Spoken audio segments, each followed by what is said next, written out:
Alors, on accueille le grand dramaturge, auteur Michel Tremblay ici à Québec. Il est de passage pour un spectacle qui s'annonce remarquable et plein de surprises. Bonjour, Michel Bonjour, Tremblay. ça va bien? Très, très bien. Comment allez-vous, vous? Bien, très, très bien. Pourquoi est-ce que la nouvelle cour que je vais pas bien? Vous avez l'air en Non, pleine non, ça va, forme. oui, oui, oui, ça va bien. Et est-ce que vous êtes excité à l'idée de voir souligner le 40e anniversaire de Oui, la parution de La grosse femme d'à côté? C'est pour ça que vous êtes en surtout ville. que je sais pas du tout ce qui m'attend. Je sais qu'il y a un spectacle ce soir avec Lise Castonguay que j'adore. Mais le reste, tout ce qui entoure ce spectacle-là, c'est une espèce de mystère. Alors, je sais pas du tout à quoi m'attendre, mais je pense que je vais avoir quelques larmes aux yeux. Vous allez être ému, hein? Ah oui, 40 ans. Pour une sûrement. œuvre Oui, phare, M. ouais, Tremblay. ouais. Auriez-vous pensé que 40 ans plus tard, vous Ah non. parleriez encore de La Bon, grosse femme d'à côté? on pense pas à ces choses-là. Quand on écrit, c'est facile ensuite de dire ah oui, hein, hein. Mais quand on écrit pour maintenant. On écrit parce qu'on a besoin de dire les choses qu'on est en train de dire, quoi qu'elles deviennent après. On n'y pense pas. Je pense pas qu'on écrive dans le but que ça reste et que ce soit éternel. Et bon, on écrit parce qu'on est rendu là, on a ces choses-là à dire. Et, pardon, c'est tellement préoccupant, ça nous occupe, ça nous préoccupe tellement qu'on pense pas même, je dirais qu'on pense pas aux effets que ça va avoir immédiatement. Est-ce que ça va être bien? On espère que ça va être bien reçu, c'est bien évident, mais on travaille pas pour, comment dire ça, on travaille pas pour les réponses qu'on va avoir, on travaille parce qu'on a besoin de le faire. Parce que vous en aviez besoin. Ouais. Et est-ce que vous avez l'impression que La grosse femme d'à côté est enceinte? C'est le début d'un cycle, c'est le Ouais, début des chroniques ouais, du plateau Mont-Royal ouais, quand ouais, même. ouais. C'est important. Est-ce que cette œuvre-là, quand vous l'avez créée parce que vous aviez besoin Mhm. de témoigner, de raconter.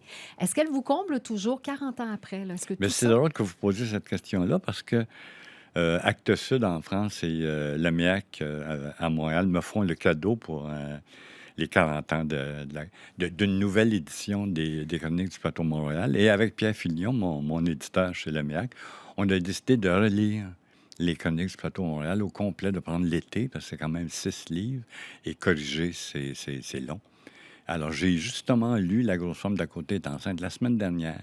J'ai pris la semaine, je suis arrivé de Key West le dimanche, et du lundi au samedi, j'ai relu La grosse femme d'à côté est enceinte, dans le but de changer des choses, parce que à la lumière de la diaspora des Desrosiers, qui est les mêmes personnages plutôt dans leur vie, Mhm. il y a des choses qui ne fonctionnent plus dans La grosse femme, dans les chroniques.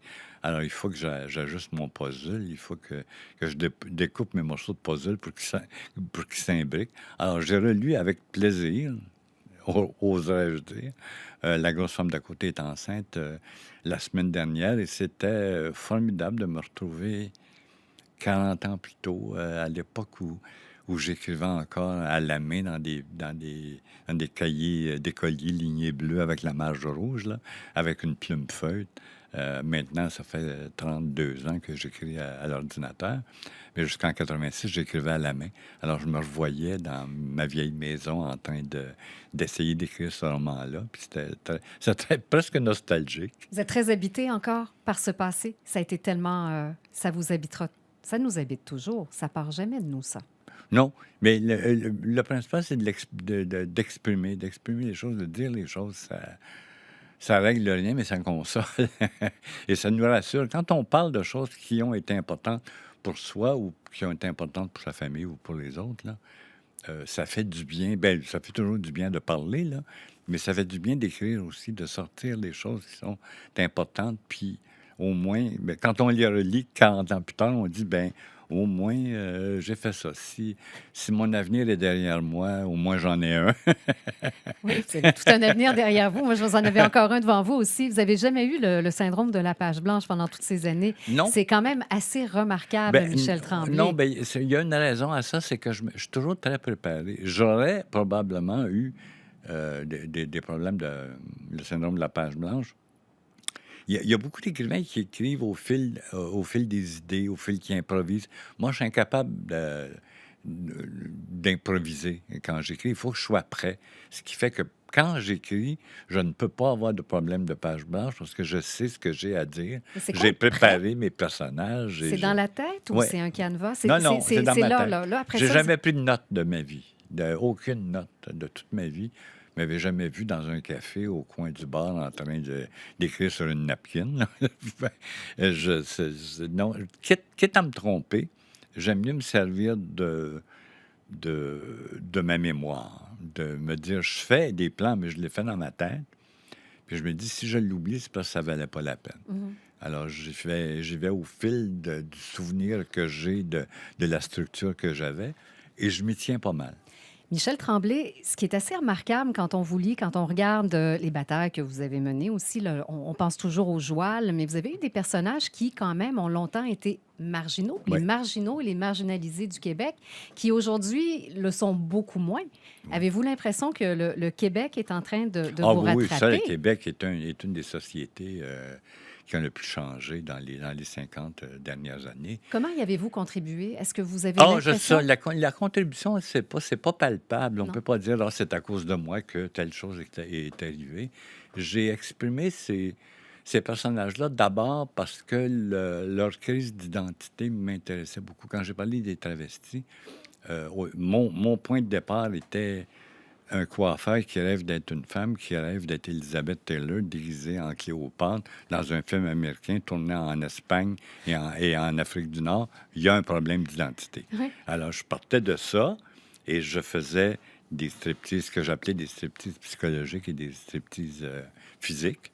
Et c'était pour exprimer cette crise d'identité que nous traversions tous au début des années 70. Ozana a été écrite en 71. Et c'est ces choses-là que je voulais exprimer à travers les marginaux qui, pour moi, représentaient une certaine forme d'indépendance. C'était des gens qui vivaient en marge, mais qui étaient indépendants du reste de la société. Vous les sentez où, ces gens-là, aujourd'hui, là, quand vous regardez Mais quand on notre regarde, société? ils s'expriment beaucoup plus ouvertement, ils sont plus acceptés, ils sont encore critiqués, hélas, mais au moins, on leur permet aujourd'hui beaucoup plus de s'exprimer, puis ça, c'est un plus. On a senti plusieurs thèmes. Vous êtes toujours très, très proche de vous, de votre vie aussi. Si vous aviez à dire qu'il y a un thème qui domine à l'heure actuelle, ce serait quoi, Michel Tremblay? Est-ce que vous êtes beaucoup dans la vieillesse à l'heure actuelle?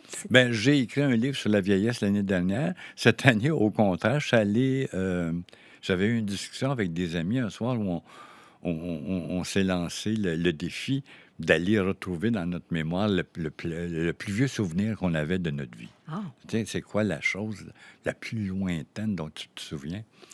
Et j'ai trouvé, moi, un souvenir j'avais à peine 1 an. C'était un souvenir que j'ai gardé toute ma vie. qu'est-ce Et que j'ai eu c'est? envie d'écrire un texte. Ce souvenir-là? 1 an, on a déjà des souvenirs quand on est Oui, Michel oui, oui. Tremblay à Ben, 1 an. moi, en tout cas, j'en ai un, mais juste un. C'est quoi cette Je image peux que pas vous vous avez? parler de ma vie quand j'avais 1 an, mais Non? cette fois-là, ça m'a marqué, en tout cas. Et j'ai eu envie d'écrire un texte là-dessus.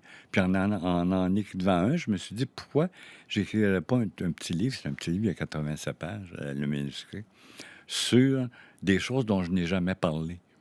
J'ai tellement parlé de ma vie, puis de mes lectures, puis le cinéma, tout ça. Et j'en ai trouvé 23. Ça s'intitule 23 secrets bien gardés. Et c'est 23 tout petits textes de 2-3 pages au sujet de choses dont j'ai peu ou dont je n'ai jamais parlé. Des aveux de choses moins belles, de choses plus belles, des choses touchantes, des choses drôles, des anecdotes qui me sont arrivées en France, par exemple. Et j'ai eu envie d'aller fouiller les vrais souvenirs. Au début, ça s'appelait Flash, puis j'ai changé le titre après. Parce que c'est des petits flashs. Quand est-ce qu'on va lire ça? En octobre. En octobre. Ouais. C'est extraordinaire, Michel Tremblay, qu'on vous lise encore. Je suis tellement contente. C'est extraordinaire que vous me lisiez encore. On aime point. tellement ça.